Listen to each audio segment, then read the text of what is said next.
Are you ready to dive into SQL? This beginner-friendly guide will walk you through building a complete student database from scratch. First, you will learn how to design tables for your database.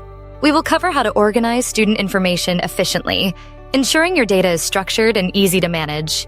Next, discover how to define relationships using primary keys and foreign keys.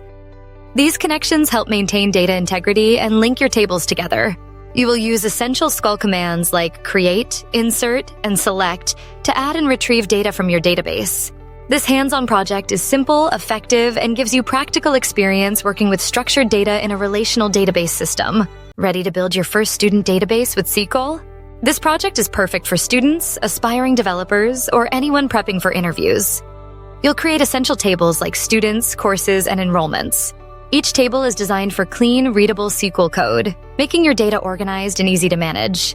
By structuring your database this way, you'll set a solid foundation for more advanced projects and real-world applications. Learn to retrieve student records, view course enrollments, and analyze academic performance using straightforward SQL queries that you can adapt for any scenario.